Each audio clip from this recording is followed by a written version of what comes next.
Here we go. Ow. There you are. I That's think much Lily better. missed that jump. I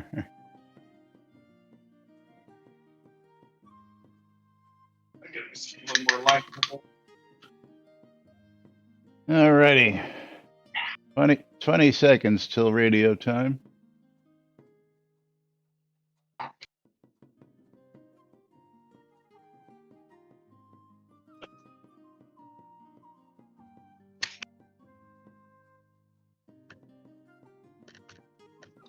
Okie dokie. Quiet on the set as we get ready to go live on the radio.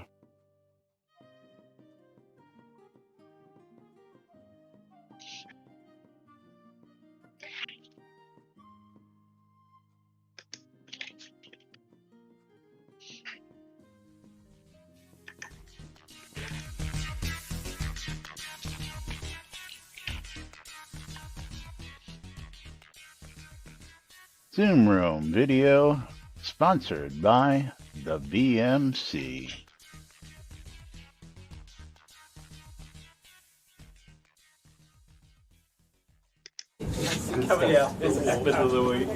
All right. Quiet on the set. You're listening to WRFB, Radio Free Britannia. Coming to you live from Deltona, Florida, 6 years plus and still running. Who'd have ever thought they'd last this long? Lunch with no other than the dynamic duo themselves, Laz and Jack.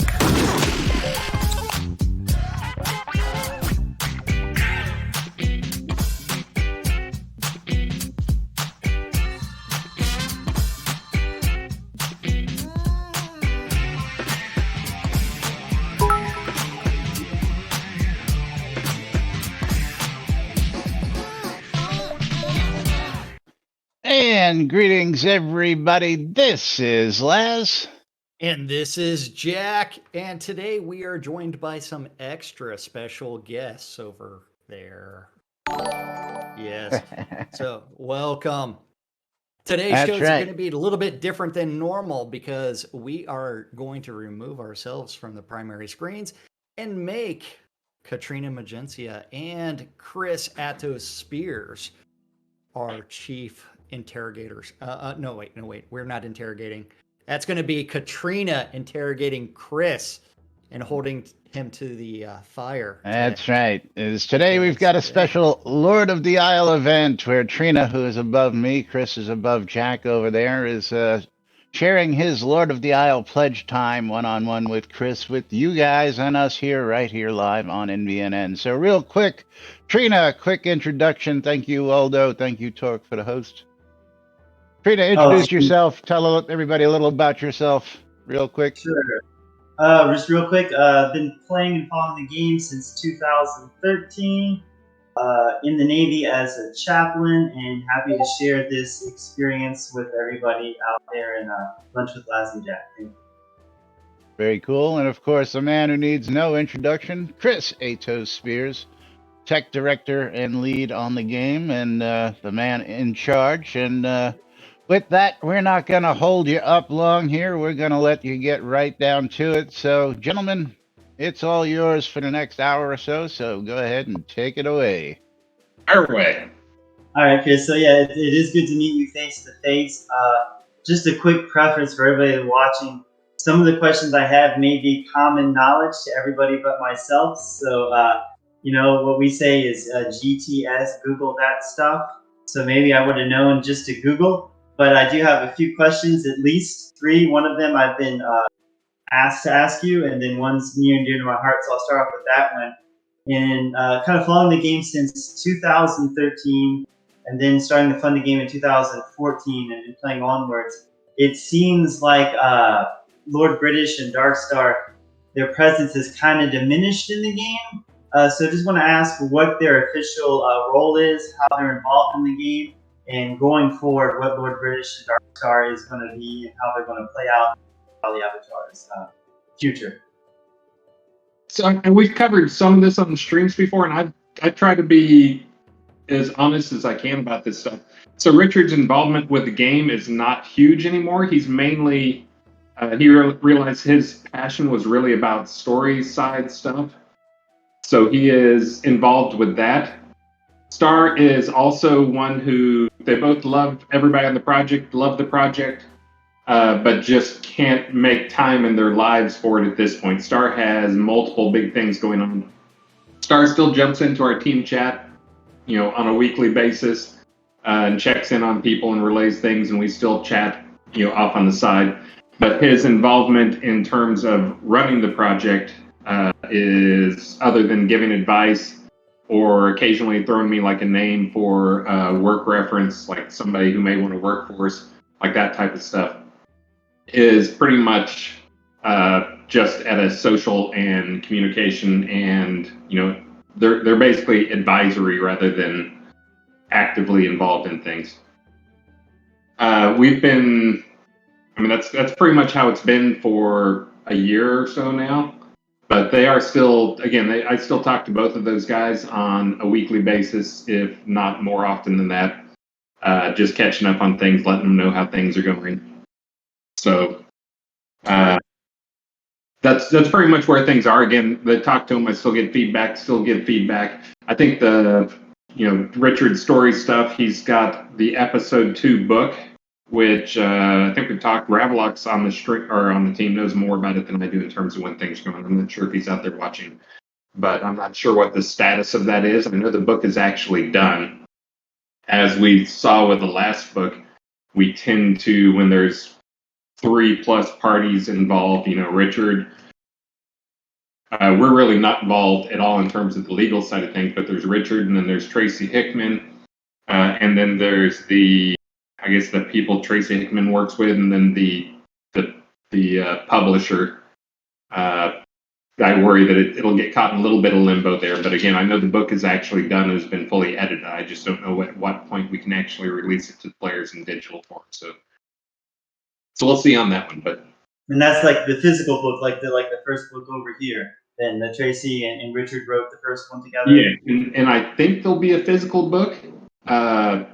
This is the digital book, is the thing that I'm really anticipating, looking forward to releasing to players. But we will see when that actually happens. And hold on, I don't want to have to do this on camera, but if I don't, my dog's going to growl at me the whole time through the meeting there, so I have to cover up a mosquito.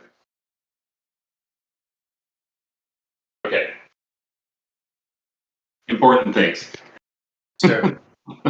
Okay. So the second question, I was told to ask this one because it's relevant, I guess, to what we're doing here, and that is an update on Lord of the items. I may forget one of the items. I think it's a fishing scene. Is it a dungeon scene? Some other things. Laz knows them better than I do. But Yep. What are the updates on those? I think there's like a physical box and map that's going to be signed. I know the ring is being made by Richard Garrett himself and all that. So like an update on those items. Sure. So the Lord of the Isles stuff may go live this release. Again, if Ravlox is in, hey, there's Ravlox in chat. He can give you an idea on that. He is actually the one who is working on that. That was like a late addition that we added in that we thought some people would like. But he is, he'll probably update in the chat there what the current status is. I know it's really close. I think there are just a few bugs left because it was something we hadn't done before. And really, that's him. He says the audio book is due out sometime during July or August. He intends to check with Tor on August 1st on the status, is what Ravlox has in chat for you. So there's the answer to that. So that's the Lord of the Isles stuff then. The Lord of the Isles stuff may go live this next release. I know it was really close to, this would be the Fishing Village pot piece.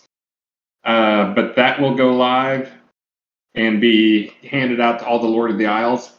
The ring, I know Richard is still planning on making the rings, and I know he made some, and I think he was just waiting for ring sizes for some. But also, if you know Richard, his schedule, he gets things done, but he has a very busy schedule. And he has all the stuff he needs here in Austin, I believe. So he's got to make a trip. Next time he's in Austin is probably when we'll get everybody together to get one of those. And I'm hoping to get one of those myself because I don't have any type of ring. And actually, I don't even have a wedding ring right now because I jammed my finger and had to cut off my titanium wedding ring with a pair of bolt cutters by myself one afternoon, doing the thing against my chest trying to cut that off without losing a finger. So I could use another ring. Okay.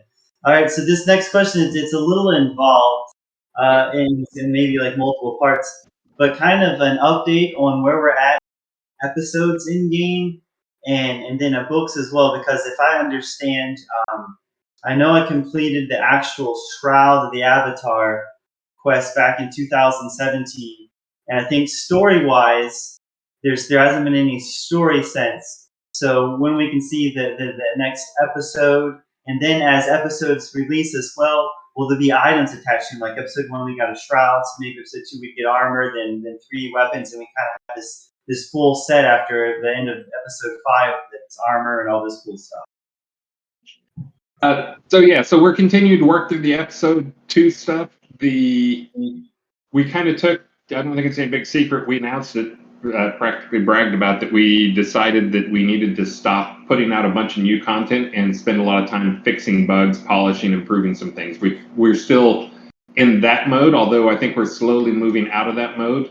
There's going to be a few new scenes coming out, but in terms of the story, I forget how many scenes are left to be created. Sanyo has a breakdown of it, but there's a number of scenes left to be created that are in the works right now, at least a couple of them are. Once those are done, then the story, that'll probably be Sanyo's main focus going forward, is that type of stuff. My guess is we will probably also have to move at least one other person on to do the quest. One of the things we've been doing the quest stuff, we kind of had this balance of like, do we fix our old quest system or do we make a new one? And we have ended up kind of doing something in between. We've really just made improvements to the existing one, and not too many improvements to it, but really just more sanity checks and verification steps and ways to debug it. Because the old system actually had most everything we needed to do. It was just really, really, really bug prone. It was really easy to have things in a bad state.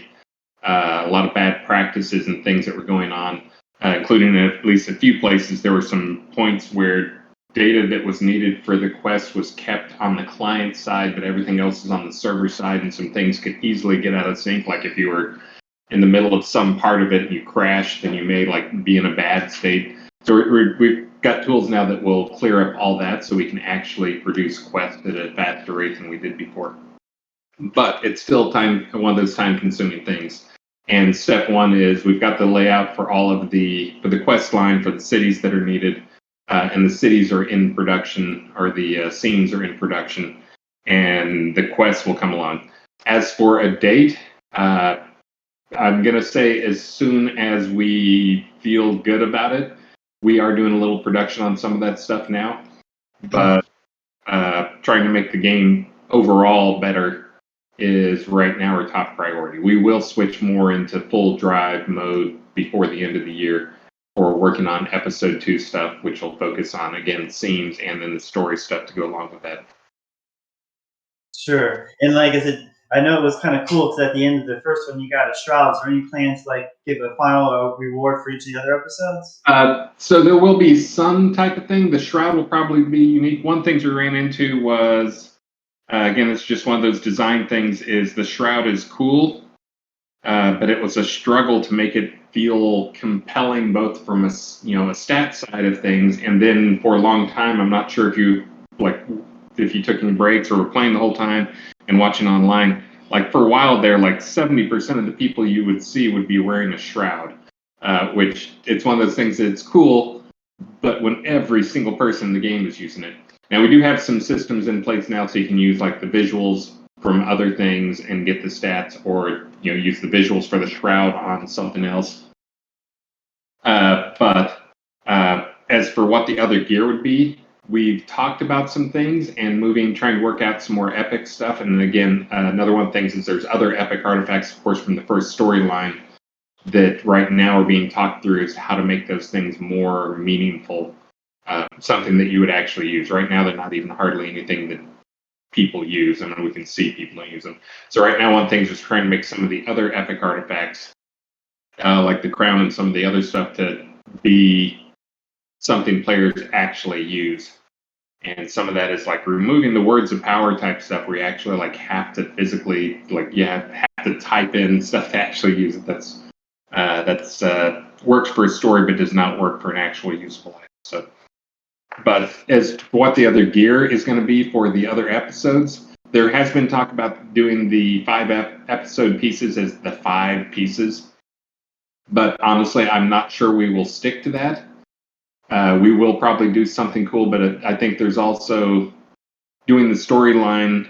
I mean, one of the things that came up along the way was, okay, that works for adventurers. You have adventurers, and like, okay, great. You give them 5 pieces of gear or whatever, one for each major storyline.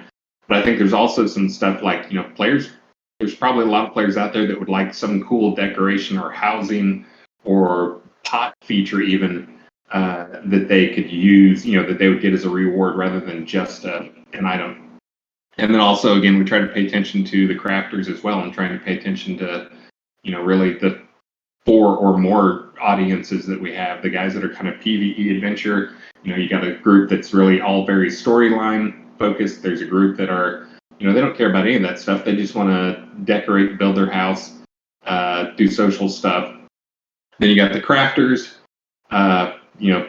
to say PvPers yet, but anyways, there's a lot of audiences out there that we're going to be trying to satisfy going forward to make sure that rather than the storyline giving a single piece of gear that is only focused at one of those audiences, making it trying to satisfy multiple of those audiences and maybe be multiple smaller gears or even choose one of X items. Sure. All right, this next question, like I said, this one may be something I should have Googled, and hopefully you'll say, oh, it's already in the game, just press this button, it happens. But would it be possible to put in a feature where you can delete quests from your quest book to get rid of them? Yes, that is on the short list. Finding people to work on the game has always been a little bit of a challenge for us. It's kind of just because we're such a smaller project, but also kind of an odd project in that we're 7 years in production, but still trying to be 100% working through. But we kind of need people who have a lot of background with the project. It's been a challenge finding people, but we actually finally found a new team member that is really working out well, which is, let me make sure he's not in chat here. I haven't seen him talk up yet, but Devil Cult was somebody who has played the game for years, super passionate about it, and also a developer. We've added him onto the project with his main focus being, we've got a laundry list of things that need to be fixed and improved in the UI and just the user experience type stuff. And that is one of the top ones that will have a way to hide those. We were just talking this morning, I actually was killing 2 birds in one day, not with one stone necessarily, but I did another Lord of the Isle talk this morning. That's several things came out of that list, including he just had the nightmarish experience of, I'm going to the vendors and I need recipes and, trying to figure out which recipes you need. And basically right now there's no visual way to tell. You really have to mouse over one and it'll say, have you learned this? Have you not learned it? On each one of the recipes. So that's coming up with a list of little things, little improvements like that make everybody's life better. For things like, well, let's color code rather than making it so you have to mouse over each one. Let's color code whether you've learned that recipe or not. So when you go to a merchant, can immediately okay, well, just put it in gray it out if you already have it, and put it in bright white or I think they shot down green, but put it in a color that makes it obvious that this is a recipe you haven't learned, so you don't have to spend all this time going through all the merchants and vendors trying to find recipe stuff. Sure, yeah, I know for me personally, some of my quests, they're outdated, and they're quests that I've already done because I have the Shroud, but they just didn't get out of my quest book. So if I could just delete them, that'd be super helpful. And I don't know if the people have that problem as well. So yeah, and I think there was more likely than just deleting them. There were, again, because when the initial quest was written, the main storyline quest was written, there weren't the tools needed to sanity check and make sure things didn't get screwed up in data, which again, that was Lum, which he did an amazing job. Awesome guy. Absolutely loved Lum, but he had too much heaped on top of him, and also he had changing requirements was really the biggest challenge. As he was told a set of requirements towards the start, and those requirements changed along the way. So he ended up with a system that did not really meet all the needs that we had for things. So, but anyways, we have a much better system now. And the reason I was mentioning that is because there's some quests where if you delete them, they can cause problems down the line, down the way. Now, if you have your Shroud, there's probably nothing wrong with us letting you delete them. But there's a lot of situations where if we can't just let people do arbitrary, I'm going to delete quest A because it may break you for quest B for all eternity if you do that, if you don't know, what you're doing. And the current system for the existing quest doesn't have that data in it, so it knows whether or not this is something that you can do safely. Now, if you have your Shroud, we probably should just let you do any of those. But the more likely thing we're going to let you do is rather than delete them, give you a way that you can really hide them long term and get them out of the way. So you'll still have the quest, and that way we don't have to worry about you possibly breaking things for yourself potentially in the long run. I know at one point, I don't know if this went in or not. I think it was back in 17. Once the quest officially launched, I think there was a way to reset every single quest you've done and start over. I don't know if that's still a thing as well.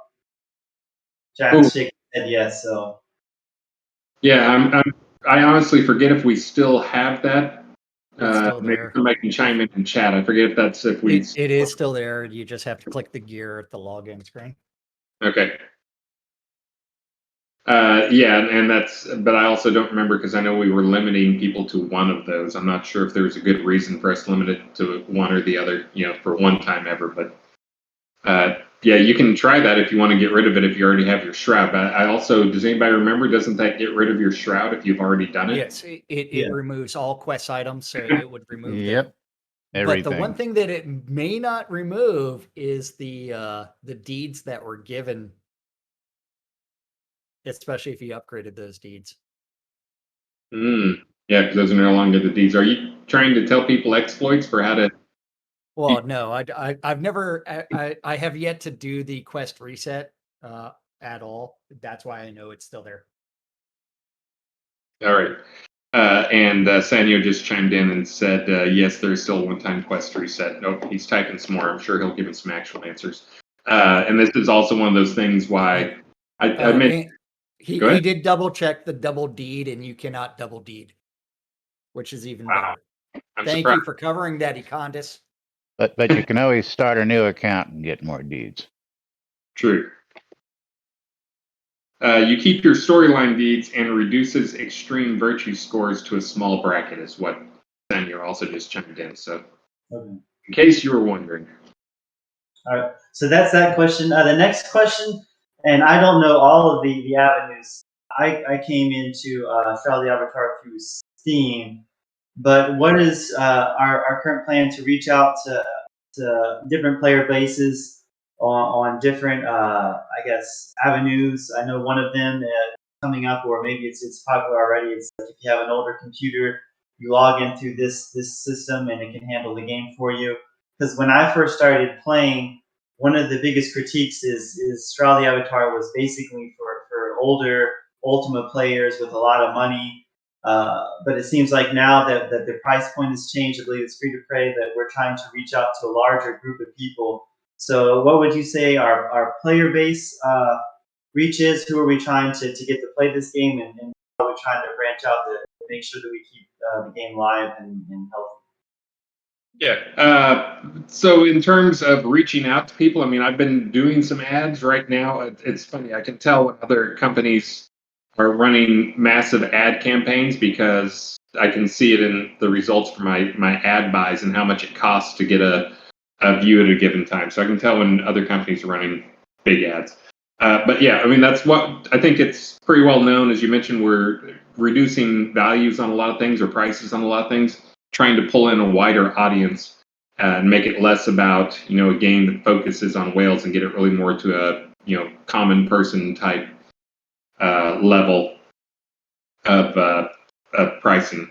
So that's one thing that we've done to try to bring in more people. Again, we've been slowly inching away from a lot of old Ultima inspired designs or Ultima Online inspired designs, trying to be more modern, but still keep a lot of that Ultima Online flair.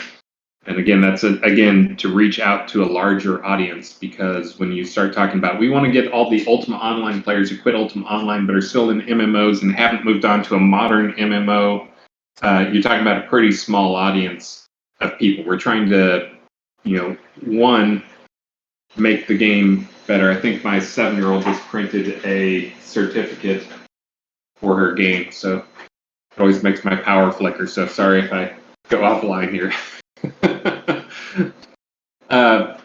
But yeah, so we're trying to broaden our audience and trying to make the game appeal more to other people, and trying to, again, that's one of those things, the stigma of everything being money focused,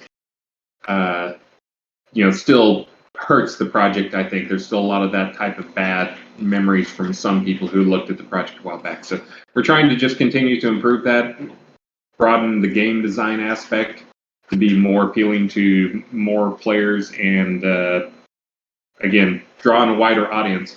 It is a little bit of a crowded field right now. Again, I was mentioning the ad buy stuff. I can see, I don't know how much money New World is spending on ads, but it's got to be something insane to go along with their $500 million budget or whatever their current budget is right now. But I am still continuing to buy ad space and push stuff out there. That's, again, I've been pretty open with people when I talk on the streams about this stuff.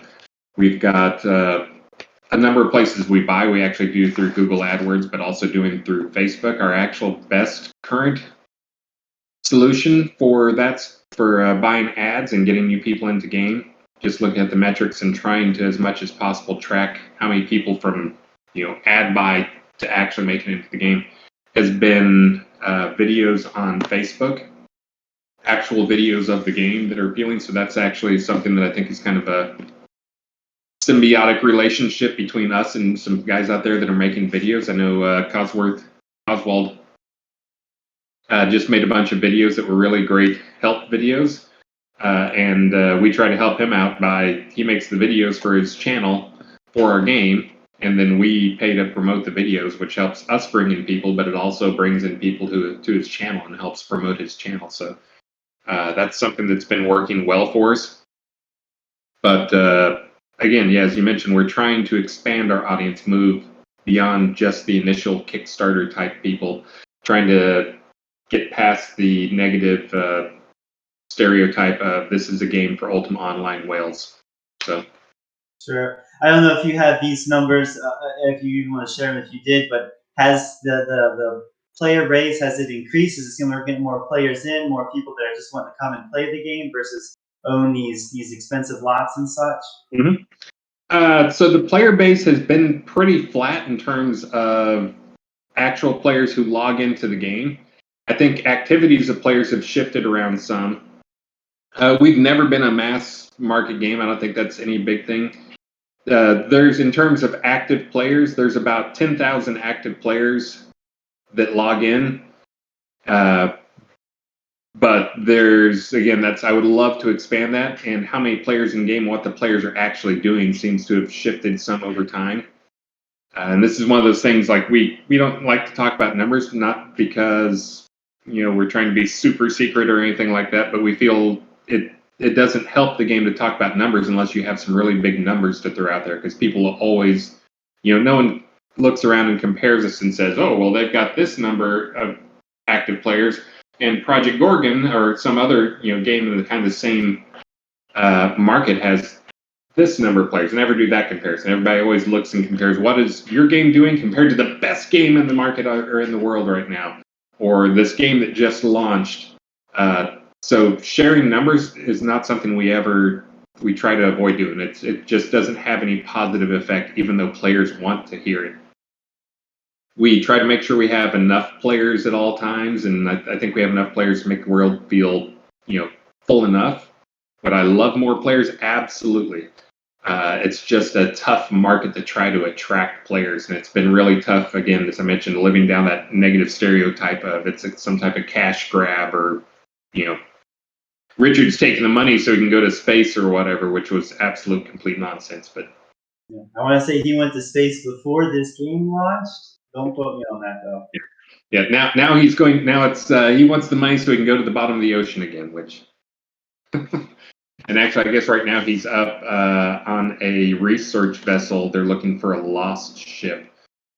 Which I guess is a story. I think I may have told this story on one of my streams a while back, but I know we've got a little bit of not 100% audience overlap.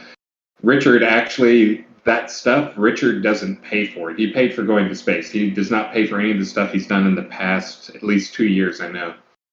His father, who is an amazing guy as well, was an astronaut himself, multiple times to space, but he also had businesses and stuff afterwards, and he ran successful businesses and did research stuff. But he unfortunately had a bad fall and passed away fairly suddenly about 2 years ago.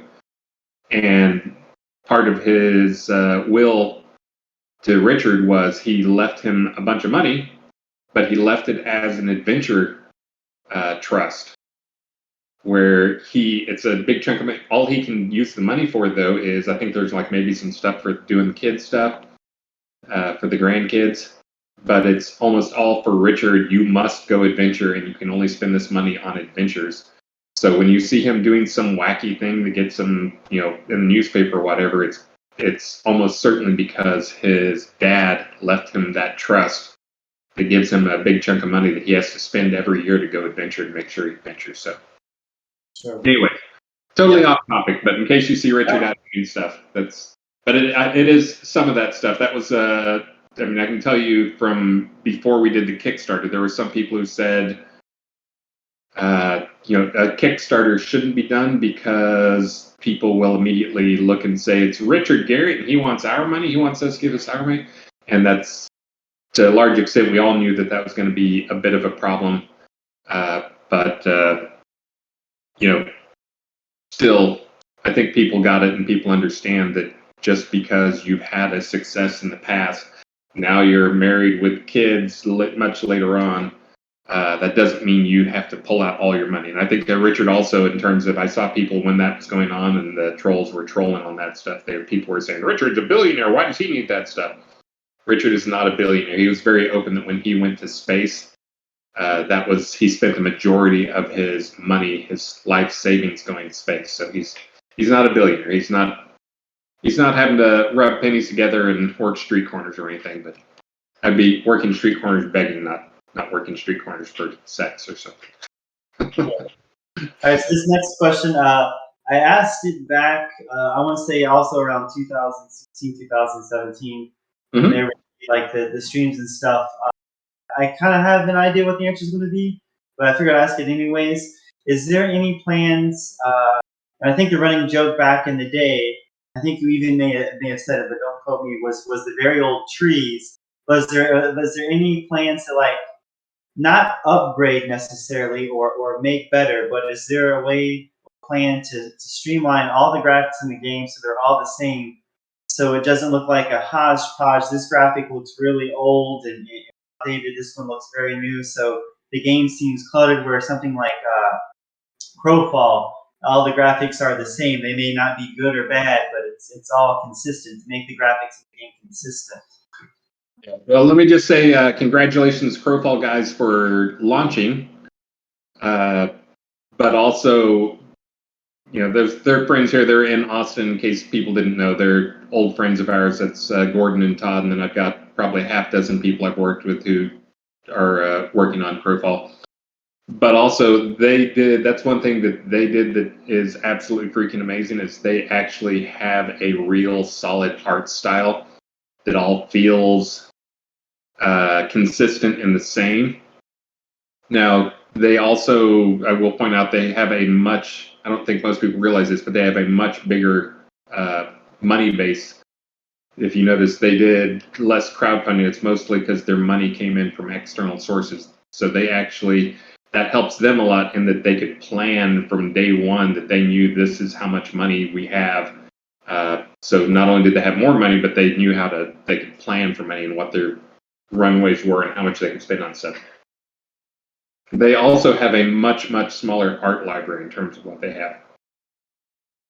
So they have far less art, far fewer scenes, and even types of scenes. So in terms of that, that helps them a lot. And by the way, this is not me being angry at them. This is me being a little jealous of a lot of the stuff that they have.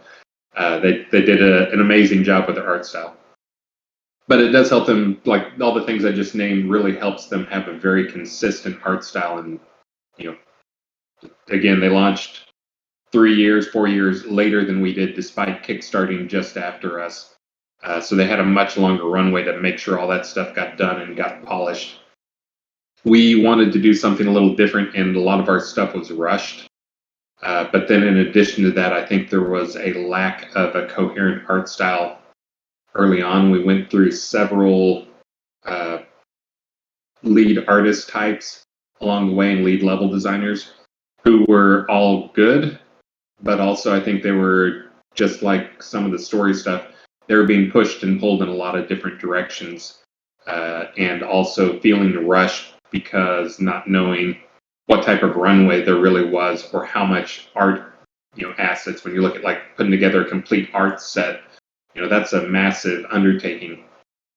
So I think some shortcuts were taken, then never got around to going back and cleaning up some of those shortcuts in terms of art that was purchased and put into the game, but never really, a unified art style came across. But really, the big thing again is the art style. I actually have a set of slides somewhere. I think I've shown it maybe SodaCons before, but I don't think I've shown them on streams. But I actually put together a big book of like picking an art style that was an early day trying to push us in a direction that was a more like a Crowfall, where it's a stylized look. And the end result was we didn't do any of that, and instead it was just the people who made the decisions, which was not me, but again under very different set of requirements, not knowing where exactly what we were doing back then. But they made the decision to make us a very realistic, just try and make it look like natural. And I think some of the reasons for that are legit, but I think there are some ways to get around them. Which the legit reasons are, if you have a very specific art style like Crowfall, then you have almost zero opportunity to go out and buy assets that are out there. Like even stuff like if you want to have like a horse in your game, well, guess what? There's like a million people professionals who've made models of horses and animated and rigged and everything set up, and it's something where you can actually go out and buy that horse and do it. If you have a very specific art style like Crowfall,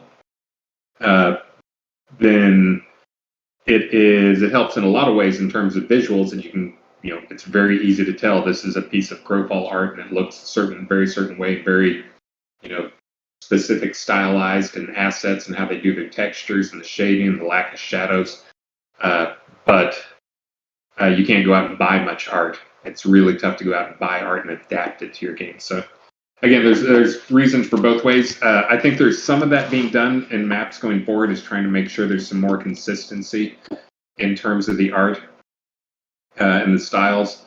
But it would be tough to go back and hit all the levels. That's again one of the things I've mentioned many times is I think we messed up on, which is far too many of our man years on the project in the kind of early to middle point were spent on making far too many levels that were, inconsistent, not needed, and we should have been making fewer levels with a higher level or standard, with an actual better idea of difficulty for them. So, sorry, I'm wandering and babbling. Yeah, no, that's good. That's good. That's what this is about. Next question is I kind of thought about like, what would it look like now? And I don't know from a legal standpoint how it would say, especially I didn't know about the Richard Garriott stuff where it makes it look like we're trying to fund his lifestyle.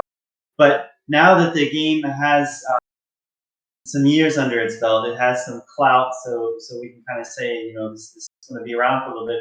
What would it be like to start the I guess they would be Kickstarters or funds again, to do something like we're going to try to make the $500,000 mark to get sea combat back in the games. I think that was one of them. So we got horses in the game, so we've already done that. But to try to raise money and let players kind of decide, well, here's some Kickstarters.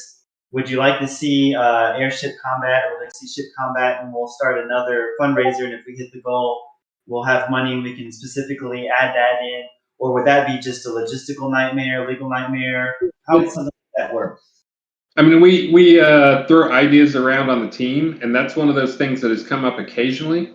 So one of the things that is my most important goal for the project is I want to make sure the project can run forever, that there's nothing that puts the game at risk. That's something I don't think I've really talked to the community about, but I've talked to a few Lord of the Isles and their discussions about it, which is my number one goal, is to make sure that the project doesn't get put at any serious risk in terms of going away. I've made it a big, task of mine, just making sure our operating costs are minimal and that there's no long-term contracts that could drag things down or other things. That's one of the things I mention that because I've had people talk about us, well, why don't we go get some VC or go get some, get a big investor, which is, it could help with a lot of stuff. It could help with advertising. It could help, hire a few more people, get them on board if we did that, but it also adds a lot of risk. If you get on like a VC type person, venture capitalist will gladly give you money, but they aren't giving you money generally because they want a long-term hold of the company. Usually what they want is we're going to give you money, it's going to help you grow the company, and then we're going to cash out and take our money and go somewhere else. I've actually been at a couple of very good companies that were profitable that were then forced to basically close or change their money model completely, or their business model completely, because the VC guys got cold feet and said, we want out. What's our liquidation event? How do we liquidate our investment in your company so we can get out? Because the company wasn't growing fast enough.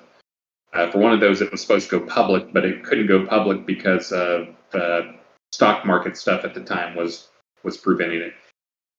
So in terms of doing a Kickstarter, that is something we've talked a few times about, and doing an actual Kickstarter would be a little bit scary.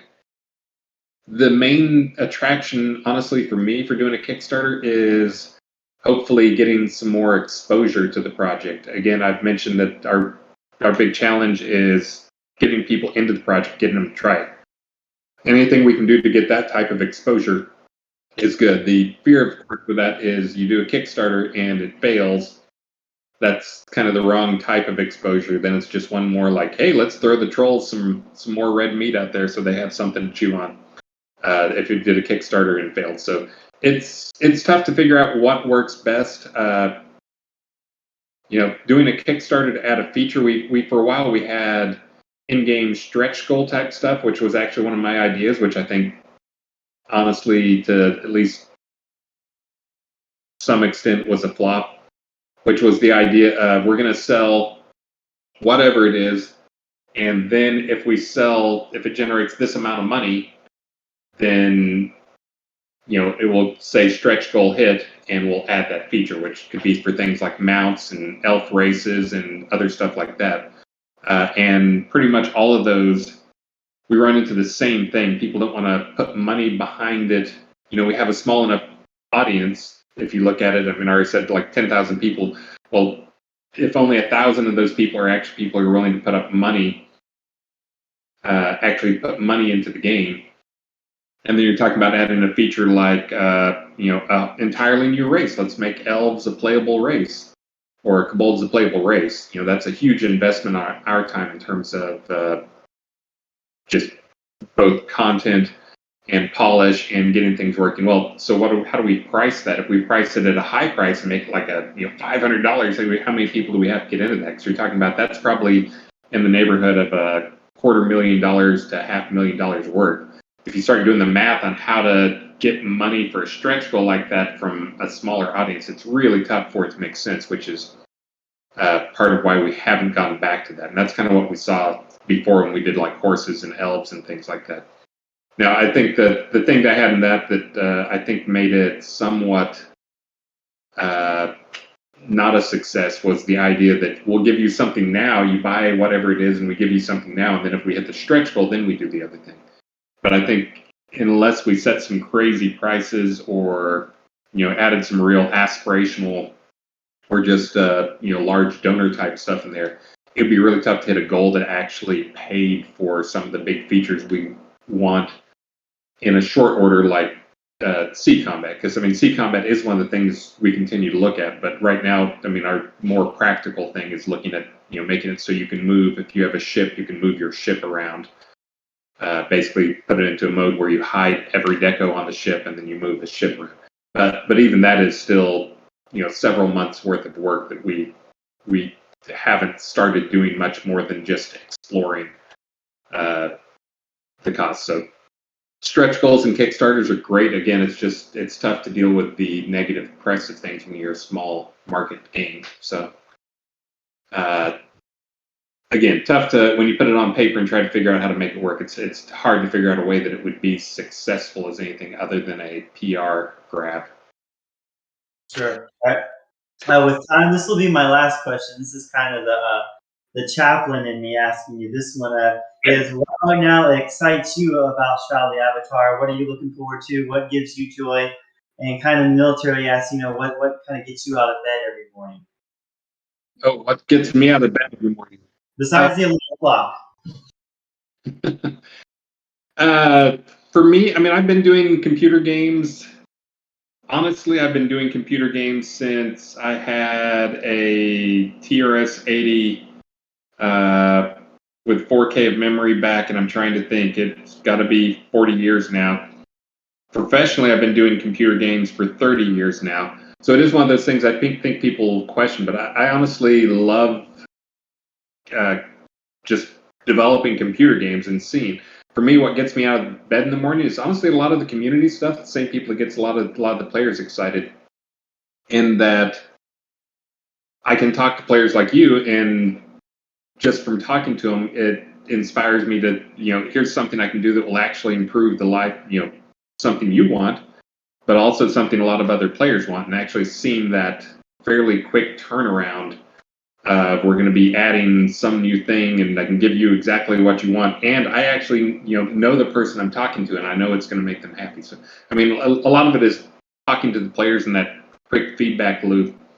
If it were me getting up and doing, what I did for a long time was, console games and those type things, it would be a lot tougher to get up in the morning after 7 years if I did not have the player dev interaction type stuff with you guys. But having that, I think, is actually pretty motivating. And there's a lot of challenges that go on. I'm not sure. I was trying to think, but there's not that many games out there that are like ours, where we have a little team that's trying to do a big thing. I saw people talking about somebody was crazy because they're trying to do an update every 3 months to their game, and trying to add on new stuff, and trying to do a release every 3 months or whatever for like a team 10 times our size. So a lot of it is also like kind of the, we can do things that we shouldn't be able to do type stuff. And, that's a little motivating, as well as just trying to do it better and prove some of those people wrong. But for me, again, just continuing to make things better and seeing the response from the players of them acknowledging that, hey, things got better. Things were bad here, but then they actually fixed them. So sometimes that's bad, because that just means that, like, I introduced some bugs, like this time around, this release, and then I end up patching bugs for a few days. But even players are pretty good about acknowledging and understanding that, and appreciative when the bugs get fixed, even if they were just introduced. So. As for what gets me out of bed, that's a lot of it, is just trying to make sure I talk to you guys and keep all the players out there happy. Don't think it's any secret that, this project could have just gone by the wayside and gone in the trash. Everybody was lucky in that, because we did make sure and work our money model, so we didn't, it wasn't a game that had to die if it didn't turn into a massive success. I'm just appreciative that I get the opportunity to be the caretaker for it, I guess, and and take care of expanding it and expanding on the future of the game. So, I mean, there's a lot of things that get me out of bed. Am I as 100% motivated as I was at the start? I mean, I'm not.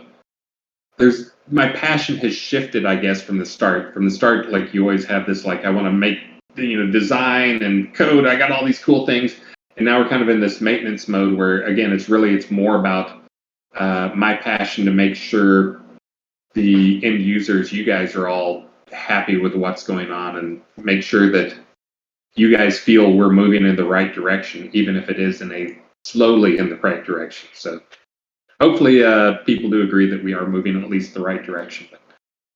But we'll keep moving either way, trying to improve things and keep edging towards episode 2 and keep adding in new features occasionally if we can. So. All right, well, it looks like we got 10 minutes left. Laz and Jack have been very quiet, so if you guys have anything you would like to add in, Laz or Jack, both, Jack's eating a cookie, so I apologize. Feel free to say anything. That's about my piece, but thank you, Chris.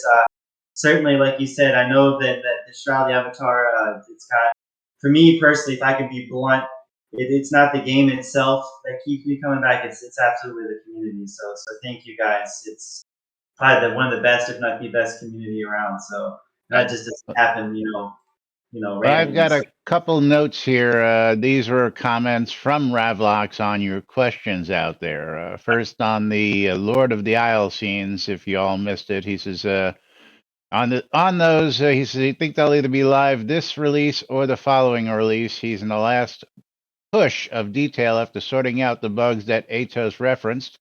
He'll be updating my long silent blog on the scene progress and also streaming work on the scene on a weekly basis, and that he should be live tomorrow evening working on the Lord of the Isles scene. And then also to your question about different platforms and stuff, he also said that they were working with Steam Cloud and looking forward to talking with Microsoft when Xbox allows PC games, though there are technical issues that need to be addressed with these types of providers to patching requirements. Movement. Yes, absolutely. Yeah, keyboard mapping, yes. And then go for it, Laz. Comments from the peanut gallery out there. While you're at it, let's add edit price to vendors was one of the main comments when you were talking about editing things, especially like recipes. Recipe color coding got a lot of thumbs up so that you know what you've learned, what was unlearned, and color coding got a lot of good commentary and thumbs up on that one. So that's something that everybody seems to be keen on. And that's all I've got for notes on those items, just to keep everybody up to date. Again, the book, again, he said, was almost ready for the audiobook release, but as for an actual physical book, he will check on August 1st on that one for you guys. So that's what he had on those notes. Jack, did you have any notes or anything from any of the commentary there? No, you pretty much covered it. I will say that, I mean, depends on how Chris is going to respond to my questions. Let me take one quick stab at mentioning one thing so I can eat up a little bit of your time. Oh, okay, okay. Let time to ask questions. But I will mention the Lord of the Island thing it's really, there's some new challenges involved with it, but I think we've got all the real technical challenges solved at this point. There's just a few design things that I think List has been helping Ravlox work through because he's running some of the same problems. But that is also kind of an experiment to see, can we do, we have these kind of your private spaces, we call them dungeons and basements, but really it's a technology, so we have we can give you a private space, a private scene, something you can do there. And so really the Lord of the Isle fishing scene is kind of the first stab at that stuff, making it so you can have your own little private scene that we can do whatever we want to with it. We could give you here's a little hidden veil scene, or give you a well of alder, some type of modified well of alder alternate space type thing. So anyways, that's part of what has taken a little bit longer with that. It also, I think, was Ravlox's first big step into scene building, which again is a huge. There's so many gotchas, it's insane. But he's been plugging away at it when he's had time. So let me ask on that topic real quick: is on scenes like the fishing scene or equal to dungeon scenes? Would that be something that people would add to their lots, or would there be the ability to, say, add additional scenes that you teleport from a player-owned town? So, say you owned a town, you could add a fishing scene, you could add a fight scene, stuff like that. So I've looked into that side of things. There's actually a few challenges, and it all is on a tech side. But I think we've got some ways we can work around it. Right now, when you have the dungeons and basements, it really comes down to how they're stored and who's the owner of them. They all get stored and are owned by the person who owns the lot, whereas the pot has a little different concept with it. So that does need to happen. We do need to make a few changes to make it so the owner of the pot can have control over it. But I think there's more work to be done before it can really go live. But it is something I think we can do in terms of reusing that same concept of here's a pot scene teleporter, but it takes you to a modified blood base scene that is only accessible through your pot. That is something I've talked about on streams that I do want to get to. Is we've got the technology for the dungeon stuff that is getting pretty solid now that we've fixed a few of the last remaining big bugs that were causing some problems. And stranding pieces out in the middle of nowhere. There's a few things left in, but one of the things we can do with that is, it's really a dungeon scene where you have like the entrance thing, and then you have sockets you can attach to. Well, there's no reason that has to be limited to what it is right now, where it's a dungeon and the sockets let you attach hallways to hallways to hallways to encounter rooms to hallways to hallways. It could also be an open, could be the fishing aisle scene, which has sockets where you can attach things, and making those sockets you attach things not an entire room, but an actual encounter that you do. Basically expanding that technology. Now, doing it for player lots, we have pretty much all the pieces we need for that, and we just need to have time to make the content for it. So that may be one we do as an experiment in the not too distant future, is taking an existing scene that is out there or gets very little use or something that we feel could be reused, and turn it into a scene where you could attach like a teleporter to it, but then we go in, instead of having the encounters that are out there right now, we socket it all up. So here's the places you can have sockets, so you can attach a counter or an encounter over here, or maybe have a village hut here with crafting tables in it. So there's a lot of stuff we can do for that, and again, it's all tied to just your own private space and expanding what that means to have a private space. It doesn't have to mean just a dungeon. That was the theme we picked for that, but there's a lot of different stuff we can do with it. So very cool. Very cool. I'll definitely look forward to that. And when I mentioned the editing vendor prices, chat here in Discord went nuts. Everybody's like, yeah, please, let's add editing prices. Another one that I wanted to mention that... Jackie's asked this question. Jackie's going to ask something. Yeah. Yeah, go ahead. We tried to allow Chris to eat up all his time, but yeah. So Chris, yeah, a couple of months ago on one of the live streams, y'all talked about how you and the dev team were actually going through the quest line for episode 1. Mm-hmm. I want to know, how is that progressing? For us playing through the episode, without cheating, yes. Some people got through it, some did not. I will tell you, I did not get all the way through it. I have played through a number of pieces of it, but I've not played through it from start to finish. There are people on the team, who probably need to have done it, I know, at least one time. The guys like Sanyo, and I know Travis and some other people legitimately, well, as far as I know, legitimately got their shrouds, but I have not done it. I've made it no secret that I am supportive of doing the big storylines. I know it's something people have to want, but I've got a lot of stuff to do with my time, and I try to let the people who are very passionate about that stuff give us the feedback on that, to act on that stuff. So, I mean, if I went and forced myself to play through it, I'm sure I would see some bugs and get frustrated and want to make some changes. But I think the guys who are out there, Keith said he has not played all the way through the storyline without cheating. Oh, that's unfortunate. I was not supposed to say that. I apparently was not supposed to repeat that. It's okay.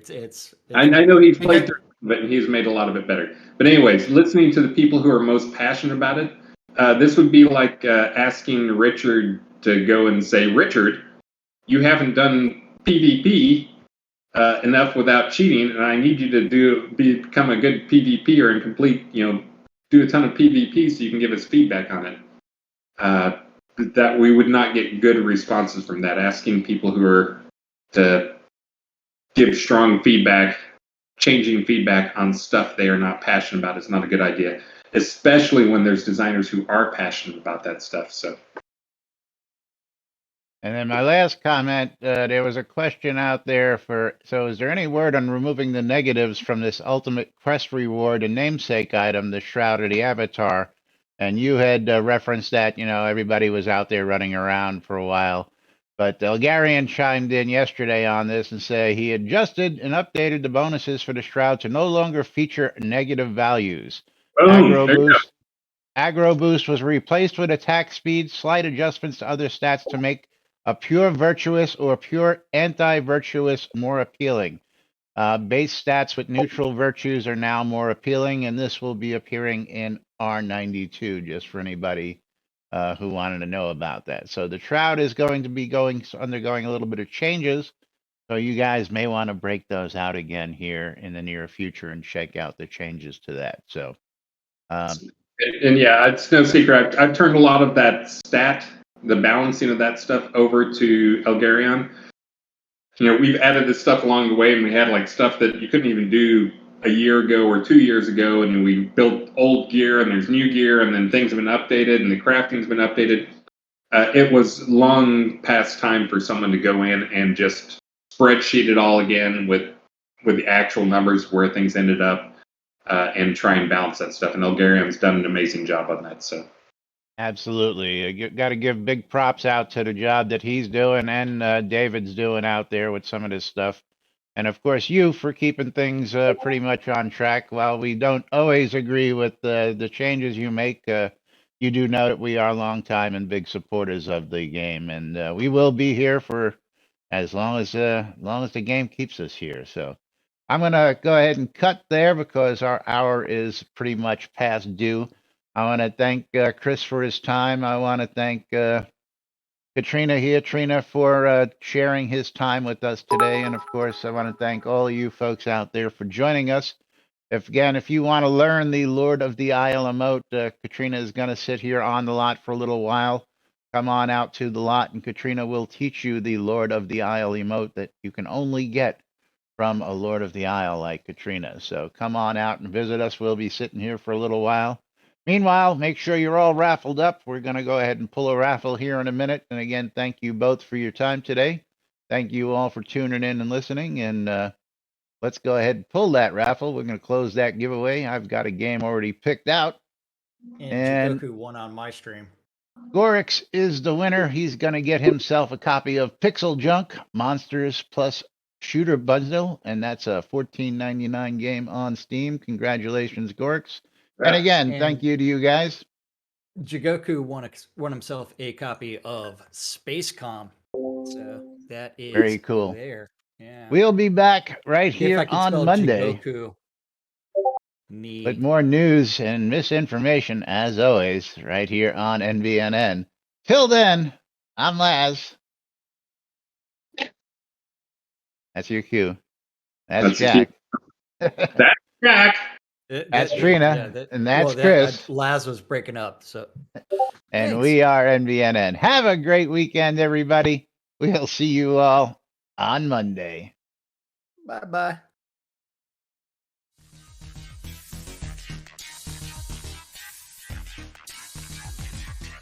I'm clear. You guys were entirely too nice.